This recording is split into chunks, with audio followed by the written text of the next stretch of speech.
What's going on, y'all? 75Junction, it's your boy Sherm. I'm here with a very special guest today. Today we have Charity here with Lavish Seductions. How are you doing today? I'm good. How are you? I'm doing great. I cannot complain. So, for those who don't know, you can please tell us who you are and what you do. Oh, okay. Well, like you said, my name is Charity. I derived from New York. I moved here a couple years ago. I have a company named Lavish Seductions. It's a multi-tier company that deals with sex education, healthy sexual habits, and sex toys. Okay. So, an interesting profession. So, what got you involved in wanting to do something like that with your company? Well, it kind of started back in New York, and I was a life coach for several years. And with being a life coach, I encountered a lot of women who were having trouble with sexual potency, and it's very common amongst women. It's not just common amongst men. So with my psychology background, because I got my bachelor's degree in psychology, and having been around the New York grit areas and making friends with strippers and some of the top madams of New York, I was able to kind of combine life experiences with education, and I noticed that it is a true issue within the community. When I say community, I mean the African American community, where, for example, like our children are getting taken off the streets. Yeah. That kidnapping is, the kidnapping component of it, and taking our girls in this country or another country. It's happening so often. So I just want to kind of bring certain things to light and be able to educate and help women become more aware of their bodies. Okay. That's actually really dope. That makes sense. Now, when you say sexual potency, now I'm not sure what the actual terminology is. So sexual potency, does that mean like how sexually active or how inclined to sexual activities you are? Or?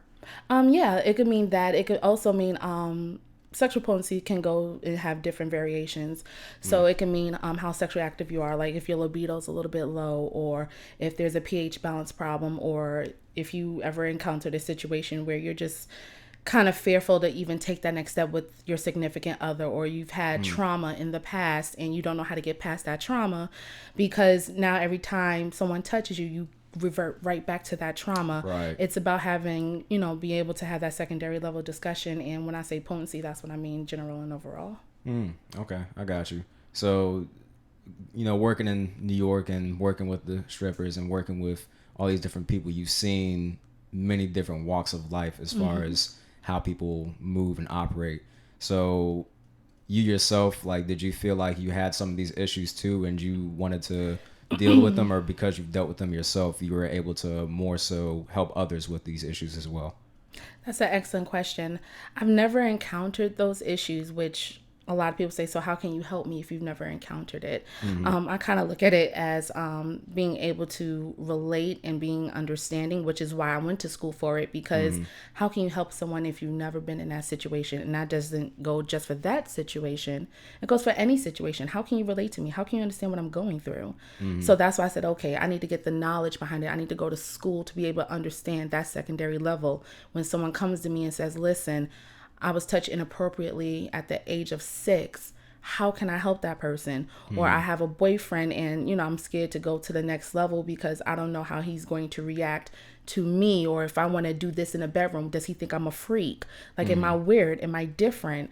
And those were questions I really couldn't answer because I wasn't clinically prepared to answer that, which is why it was so important for me to go to school and be able to understand how the mind works and be able to go back to humble beginnings and speak to some of my girlfriends who are strippers and who's madams and say, what led you here? Why are you here? And not to say it's a bad lifestyle. Everybody has their own choice. Absolutely. Right. So some women just want more money. Some women do it for the money. They have a certain lifestyle that they have to have, and that fast money comes in. Some women turn to it because they were abused and don't know how to cope.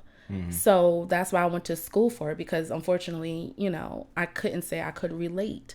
And not necessarily that it's unfortunate. It was just more of the fact that I felt bad because I couldn't understand what they were going through. Right. So that's why I went to school, to try to, see if I can have that secondary level and put myself in their shoes.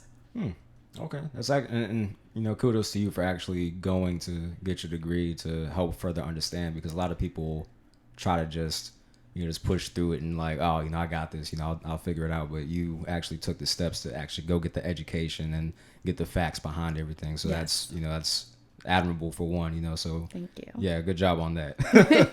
So thank you. So did the sex toys with the company that kind of come in with explaining, you know, some of their sexual options? You're like, okay, well, you know, if this isn't getting it done, you know, we have these options as well as far as sex toys are concerned. Like, where did that come into play? Well, I'm not sure if you're aware, but there are 5 sex languages, which is kind of what's which is kind of built around my business. And those 5 sex languages really empower women to kind of understand their bodies, hone their bodies, and love their bodies. As you know, in the era of, you know, the shot life where everybody's getting shots and breast augmentations, it's some people can't afford a $4,000, $5,000 butt surgery or be able to go to Dominican Republic and go get those shots done. Right. And that, you know, I didn't do that, but I'm just saying, you know, there's nothing wrong with that, but some people can't afford to do that. And some people are dying literally on the table to get it done. So yeah, it's crazy. Right. Yeah. So this is just a different avenue to take to be able to hone what you already have, your God-given gift, which is being a woman, and taking your body and loving your body and knowing how to utilize those particular 5 skills and be able to take it to the next level. So with the toys coming into play, some of the toys are encouraged for women who want to be able to start intercourse or have intercourse but scared to go to the next level. We can start them off with something small. And then, you know, gradually graduate them. Or for women who is looking just for some fun in the bedroom for themselves or with their significant other. So that's why I thought toys are important, because everybody thinks it's so taboo. Oh my goodness, toys, what? Aren't you a good Christian? Like, it's, wow. Yeah. So it's healthy to be able to experiment. Everything's not for everybody. Right. So, you know, we have, you know, little bullets, and bullets are just little clitoral stimulators. And then we have the big boys, 13 inches dildos. It's all depending on what you like. So, you know, I do encourage women to be able to not just pleasure themselves, but learn what they like so they can tell their partner what they're like. Because, you know, let's face it, sometimes guys are not hitting the mark. And sometimes women are not hitting the mark for men. Right. You know, exploration is important with your body. And a lot of people aren't doing that, hence why there's so much jumping from relationship to relationship to relationship and so on and so forth. Okay. So let me ask you this. So this is something that I've always wondered. So obviously the vagina is very versatile as far as, you know, its capabilities. I mean, it can give birth to a baby, which is huge. You know what I'm saying? Yeah. And then it can also handle 13-inch dildos. So when it comes to, you know, sex and, you know, something like a 13-inch dildo, obviously that's almost physically impossible. Like maybe 0.0001% of the male population has something anywhere close to that. Correct. So for women like that, is that just something just to try? Because obviously, you know, it reverts back to size and stuff like that or whatever. So what advice would you give for women that, I guess, who want to try a 13-inch dildo? Not even try that use that, but can't really find men to satisfy that. Is that just their only option to? I mean, it's not necessarily their only option, because if they are to the point where they could take 13 inches without any issue, obviously, you know, being satisfied depends on how sensitive their clitoral hood is. So you can have women that could take 13 inches, but she can climax within the first 15 seconds in intercourse. So it might just be how stimulated her clitoral hood is. So the only advice that I would be able to give is constant stimulation, not necessarily inner, because it's not always about the vaginal canal. Right. It's about stimulating your G-spot and your clitoral hood. Once you stimulate clitoral hood, it doesn't matter if you're 2 inches or 13 inches. As long as you stimulate the right area, and as long as you stimulate the G-spot, it doesn't matter what size you are. That's why it's a saying, doesn't matter how big the wave is, it's the motion of the ocean. Right. And it's about the stroke and as long as you're hitting the spot, it does. And some women actually require men to be a little bit bigger to stimulate that, you know, the G-spot or the clitoral hood. Right. It just depends on how your anatomy is. So for any woman who's out there, you know, that requires 13 inches, I mean, more power to you. I mean, there are men like that, rare and few, but I'm sure there's always something. There's strap-ons. If you have a guy, you love him, but unfortunately he's not well endowed, there's always a strap-on. You could strap that dildo on and he can go to work. They have sleeves as well, right? Right. They have penis pumps too. I sell those too. Now, what does a penis pump do exactly? Obviously, I'm assuming it helps the blood flow to the penis, but does that provide a stronger erection or what? Not only does it provide a stronger erection, so what happens is when you put your penis inside and you pump, I don't know if you're aware, but the foreskin behind. So let's say if you're a heavier guy and, you know, the bigger you are, sometimes the smaller your penis can shrink because that extra fat in your pelvic area. So when you pump it, it's actually pulling that extra skin outside of your fat. So I know it sounds gross, but it's just enlarging what's already there.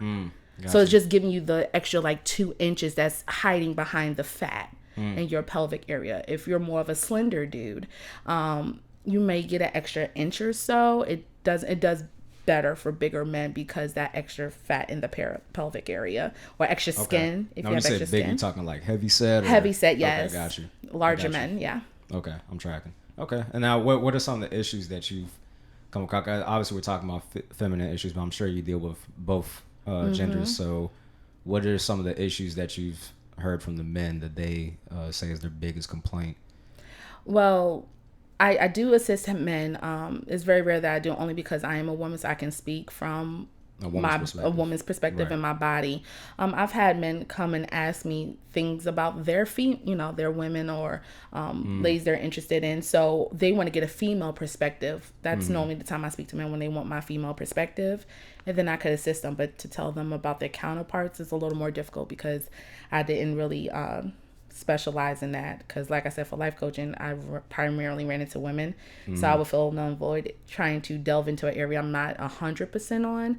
But when I do deal with men, it's 90% of the time trying to figure out either how to get a woman in bed or what to do in bed.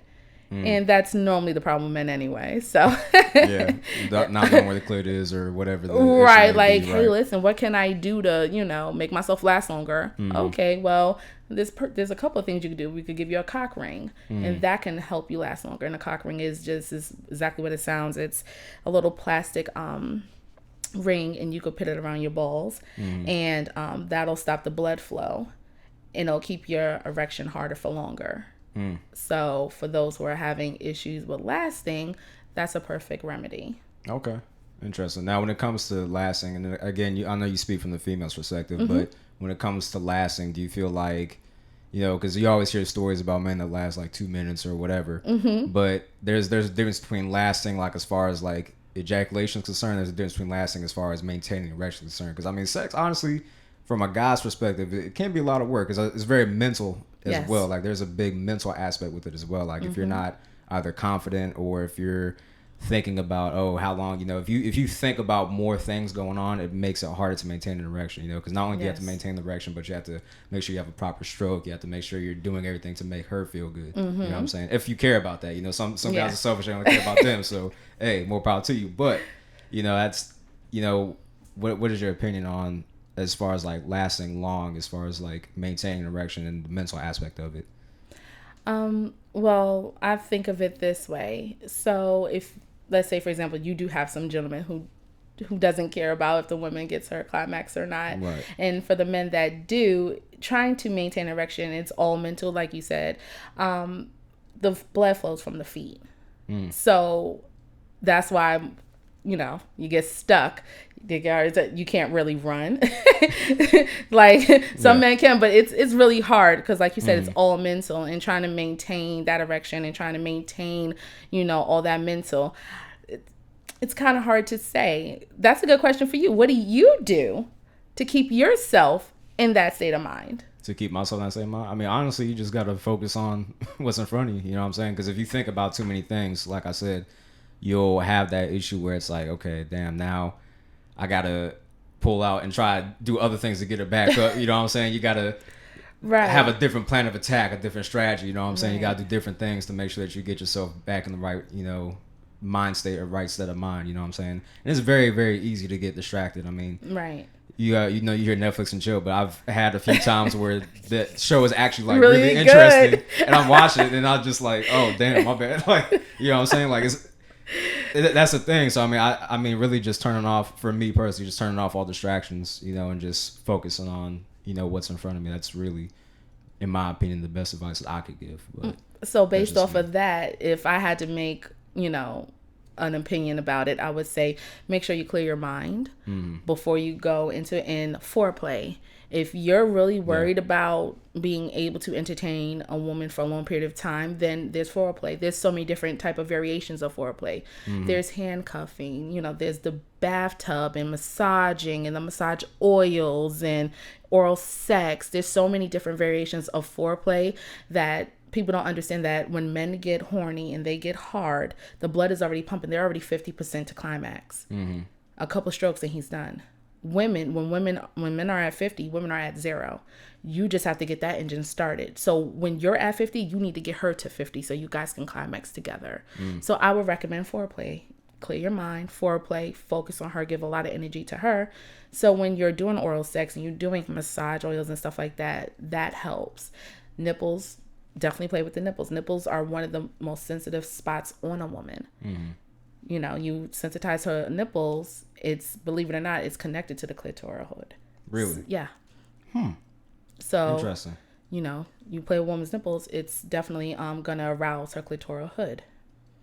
It's all connected. A lot of guys can learn something from this interview. It's all connected, and it's not to be weird, like, oh, what if I breastfed and stuff like that. So studies have shown when you breastfeed, your uterus contracts back. And that's when women are breastfeeding baby after they've had their child. The quickest way to get your uterus back and get it down to size is to breastfeed. And that's because it's all connected. Okay. Okay. The body is made like that. The stimulation of your breast will cause your vagina to contract. The body always repairs itself. Exactly. Interesting. So when men are going, definitely focus on her breasts. Some women like it, some women don't. That's why your nipples and breasts are so sensitive. When a woman is getting ready to have her menstrual cycle, she feels it in her breasts. Her breasts start feeling heavy. My boobs hurt. My chest hurt. Oh my God, I'm sensitive.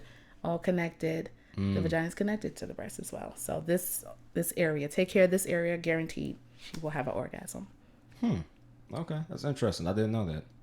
Learn something new every day. That we play with ice and heat and warming gels around the area, or nipple clamps. Yeah.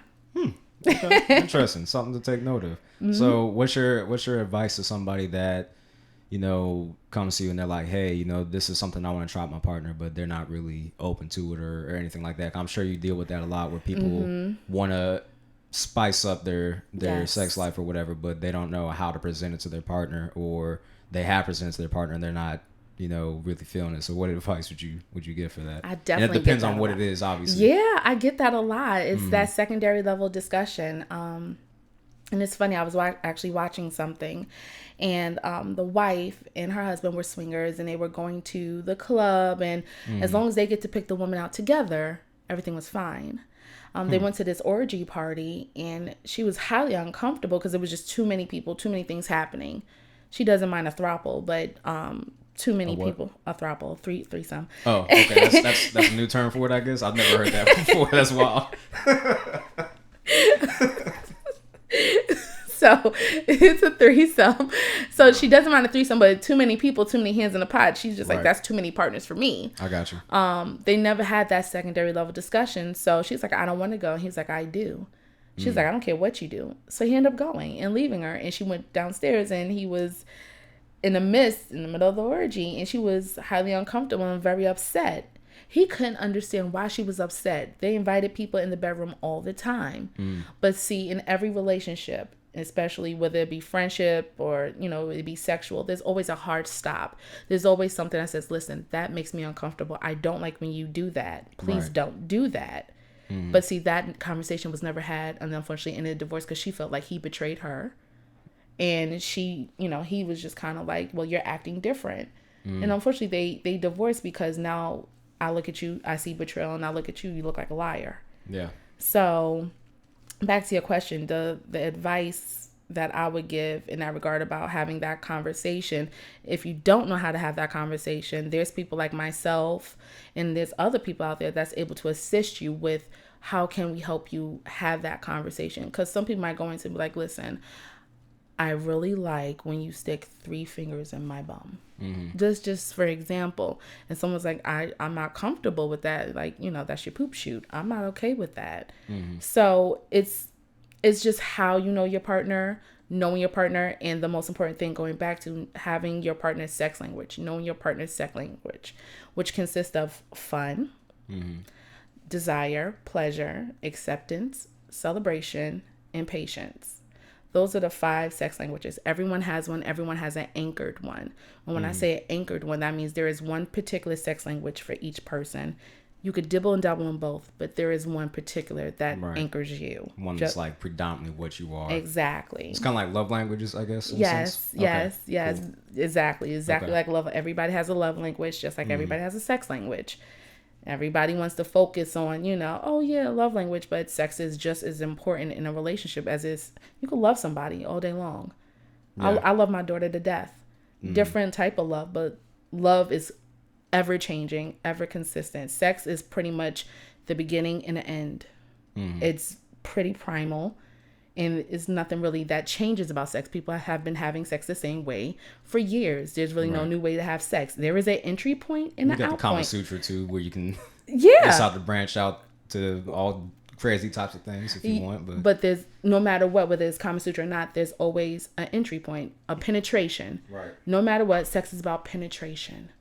Whether it be animals, humans, it's all about the penetration. Like I said, love is ever evolving. So not that I don't believe in love languages. I feel like you can't put love in a box. No, I got you. It's types of love. There's so many different types of love. Sex is what it is. It's about the penetration. It's about the orgasm. It's about getting off at the end of the day.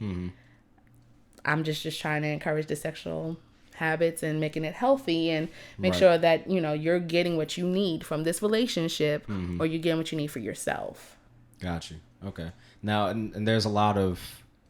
So let me ask you, what's your opinion on sex? Because obviously sex can be many different things. It could be casual. It could be, romantic. It could be, deep and passionate. I mean, there's many levels to sex, in my opinion, as far as, what you get from it. So, I mean, what do you feel like there's a deeper connection than just, hooking up? Or do you feel like it's just, it can be whatever you make it?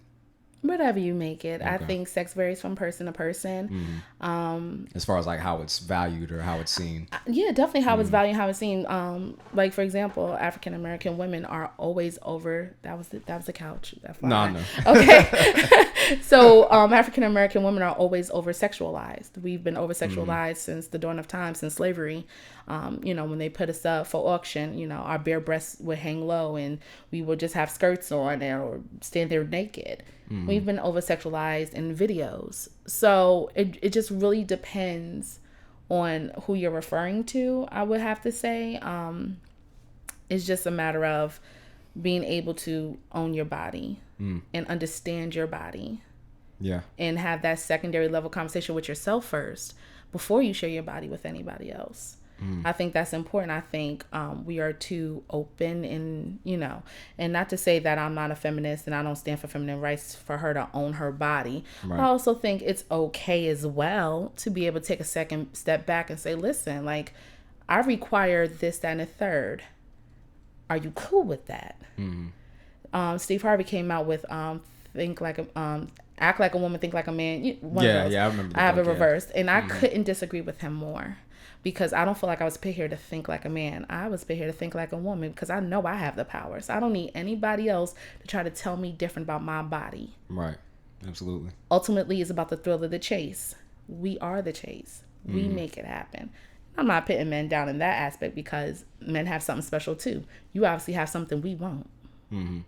So it goes in that aspect. So I'm all about honing my body, owning my mind, and understanding my body to the capacity where I can educate you on how to treat me and what to do to how to please me. And I'm just trying to give that power back to women. Okay. That makes sense. That's good. Now, and there's a really big double standard that I feel like has been in place since probably the dawn of time as far as like men and women in society. Obviously, if a guy has sex with a lot of women, it's not an issue. But if a woman has sex with a lot of men, she's a hoe or a slut or whatever, name you want to pin to her. Well, what's your opinion on that double standard that exists? Okay, so there was a quote, and I can't remember who said it, but it made a really good analogy to me. So, you want to have a key that can open many locks. I already know where this is going. Yeah, but nobody wants a door that can open with many keys. Something to that effect. Right. You don't want a door that no matter what key you put in, it opens. If you go to someone's house, if you essentially buy a house, do you want a bunch of keys to be able to open that? Anybody could just walk in that door? No, you don't. You want a particular key for that door. But if you want a key to master all doors, it's a little bit different. Right. Unfortunately, that standard's always going to be there because, believe it or not, the vagina is held to a different standard. Yeah. And I'm okay with that. I don't mind being held to a different standard. If women want to share their bodies, so be it. I don't think that standard should be there, but at the same time, you know, it's just a matter of, to your discretion. I personally feel like anybody can do whatever they want with their body. It's their body. Absolutely. But vagina is held on a different level because we are the master of bodies. We childbirth. We create life. So yeah, it's held at a different standard. That's fine by me. Sure. I could create life, baby. Right. So I feel like that standard's always going to be there no matter what. We live in a day and age where, you know, having this open dialogue about, you know, women and feminism and, you know, the vagina has power. Yeah, absolutely. I agree with that 100%. Right. On the flip side, I also agree that it's okay to lock her down every now and again and reevaluate yourself instead of, you know, just have her hand out, because I look at vagina as if that's, you know, my best friend. Yeah. That's my partner. You're not going to dog your homegirl out. So why are you going to dog her out? Sometimes you have to take a step back and say, you know what? We need a break. We need a breather. How about pamper yourself? Pamper your vagina. Take baths, yoni care, you know, things like that. That's important.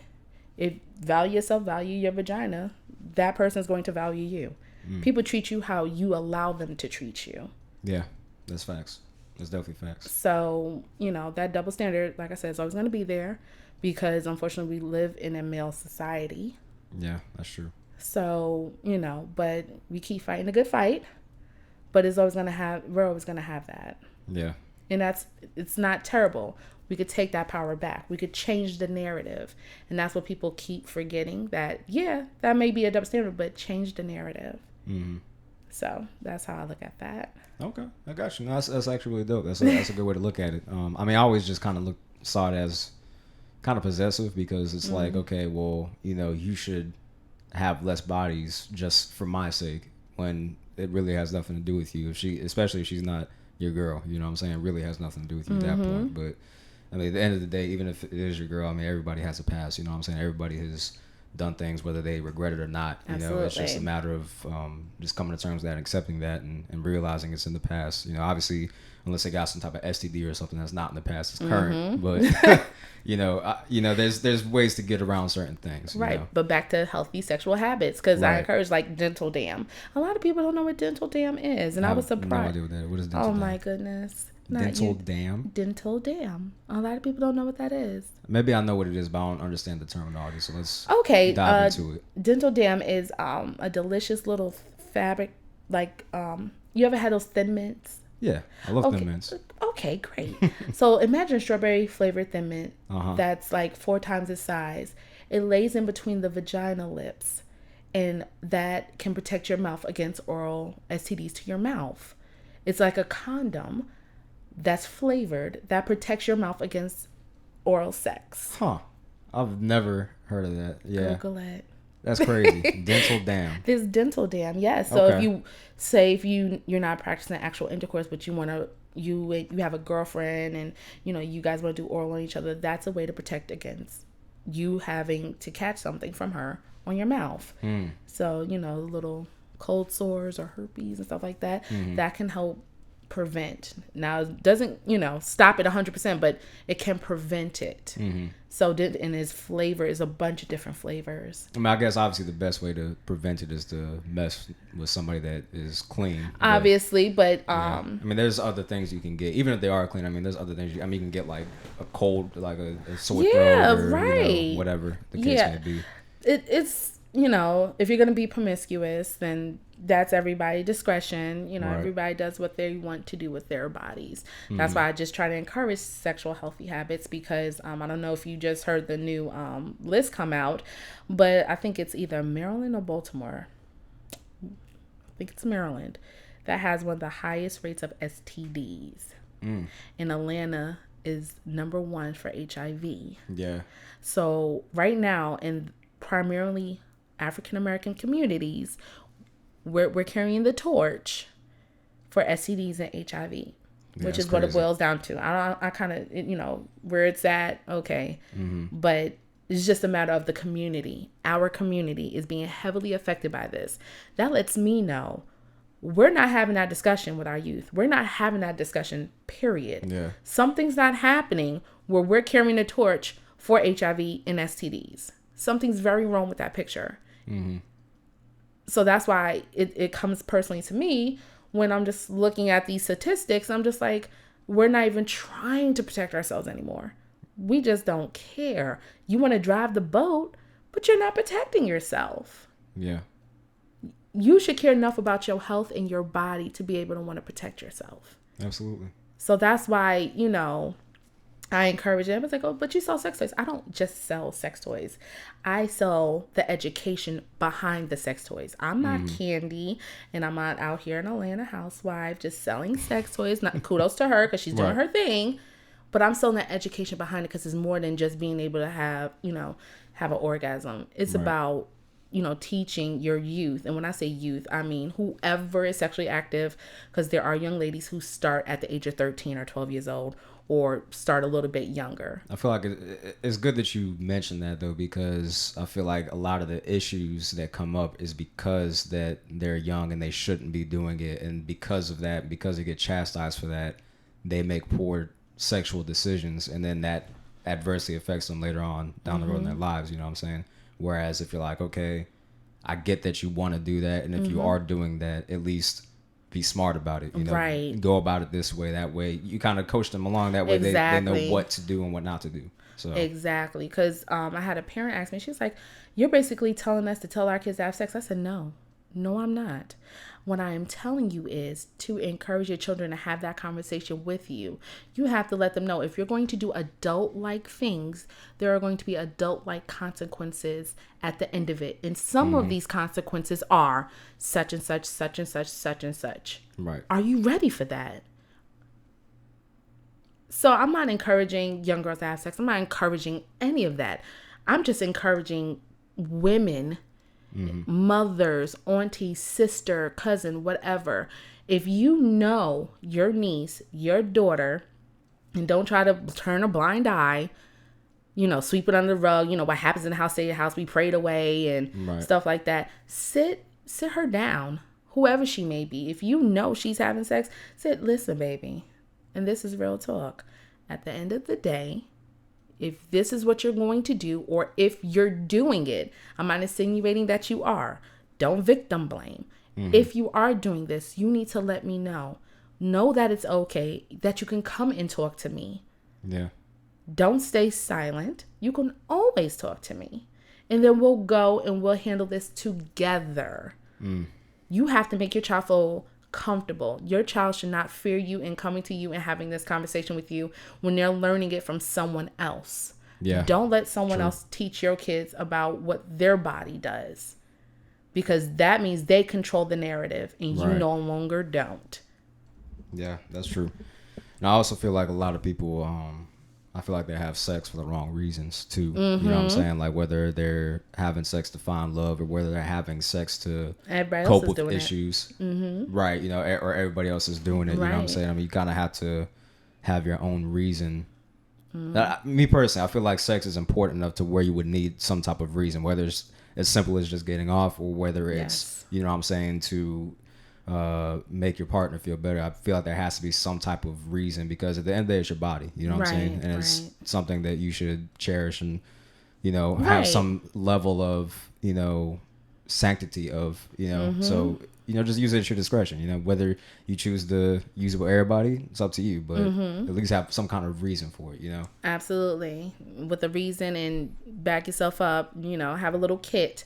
We're getting ready to launch kits, especially for the younger women, younger generation who is sexually active. What is that? I'm sorry, I didn't mean to cut you off. What does the kit entail? The kit entails pretty much like a little booklet on if you're preparing to have sex, if this is your first time, and what to do, and if you fear that you have STD, who to contact and stuff like that. And I'm going to try to reach out to different states and find out local areas where they can go.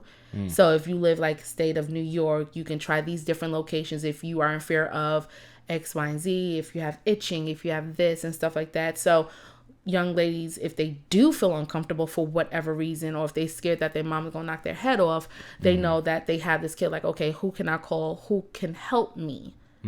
Okay. And then encourage, have condoms in there, dental tam in there, pH, vaginal wipes, just in case, you find yourself in a situation, or, a lot of young ladies don't know. Once someone else's body chemistry, if a male ejaculates in you, his body chemistry is not mixing with yours. That can throw your pH balance off tremendously. It's good to pee after sex. You always have to pee after sex. Yeah. Because if you don't pee after sex, you get a bladder infection, you get a UTI. Right. And that's what they call dirty sex in the business. So you got to do that. That'll probably be in my booklet as well. But, is education-wise, like if you smell something funny, don't be alarmed. That's just, the body chemistry leaving your, his ejaculation leaving your body. It can cause a copper-like smell, fish-like smell, different variations of smells. Right. And, just put that kit together for young ladies who's either thinking about having sex, or, their first time, or, in intercourse, just something so they can have, if their bodies just start feeling wrong, or if they run into pregnancy, like, what do I do? They don't know who to talk to, if they're scared to go to school and stuff like that, to be able to provide that information. Because I think knowledge is power. So if they have information at their tips, it doesn't necessarily mean they're going to utilize it right then and there. It's just being able to say, oh, okay, well, I know this location exists. I can receive help. So I think that's, kind of a big deal. And I want to be able to do that and create kits for women, based off of their sex language as well. Okay, that's awesome. I mean, it gives people an idea of what to expect and what to prepare for, and it gives them their resources as far as who they can contact, which is half the battle as well, because obviously, trying to deal with it is hard enough. Right. And not having anybody to talk to about it is even harder. I mean, obviously you have your friends or whatever you could talk to, but if you're a teenager, for example, your friends, they don't know really much of anything when it comes to that. They don't have anywhere near the years experience or the background or anything that someone like you would have, or, actual sex psychologist. Is that a thing? Sex psychologist? They call them sexperts. Sexologist. Sexologist. Yeah, they're sexologists, sexperts. Okay. Yeah. Yeah. So I mean, they don't. I mean, obviously your teenage friend's not going to have that level of background or in-depth knowledge. So obviously having their options and knowing who to talk to is going to be very pivotal in their development and their growth as a woman. So yeah, that's good. I mean, there's a lot more to your business than just sex toys, like you said, which is huge, because that helps, like I said, develop women in the right way. You know what I'm saying? Help them know what to expect and the right steps to take and things like that. So that's good. That's really dope. I'm glad that you're doing that for the community. That's awesome. Thank you. Absolutely. So yeah, I mean, this interview has been nothing short of enlightening. I can say that for sure. I personally have learned a lot, and I hope that a lot of people that watch it learn a lot as well. So yeah, I don't have anything else as far as questions are concerned personally. Do you have anything that you want to add on a concluding note? Just if anybody has questions about their relationship or themselves, or a question for somebody else, they can always reach me on Instagram, which is lavish_seductions, or they could email me at lavishseductions@gmail.com. Okay. Or they could go to my website, which is www.lavishseductions.com. Okay. Awesome. So if anybody want to reach out to me, if they have any questions, or if they DM you, you can always direct them to me as well, or if they want to just buy something. Depends, whatever they want to do. Right. No, absolutely. Okay. Awesome, for sure. So I'll make sure to do that. So, all right, y'all, make sure y'all go ahead and follow Charity on all social media platforms. She has her company, Lavish Seductions. She sells sex toys. She gives sex advice. She's here for consult for anything that you may need as far as understanding your body, your sex, or anything like that. So make sure you guys reach out to her and support a business. Support Black-owned businesses, please. But no, I appreciate you for the opportunity. Thank you for coming out and Thank you so sharing much for having with me. me. No, absolutely. All right, you got anything else? No, I think we pretty much got everything covered. Okay, awesome. Well, I will conclude with that. All right, y'all. 75Junction out. Thank you.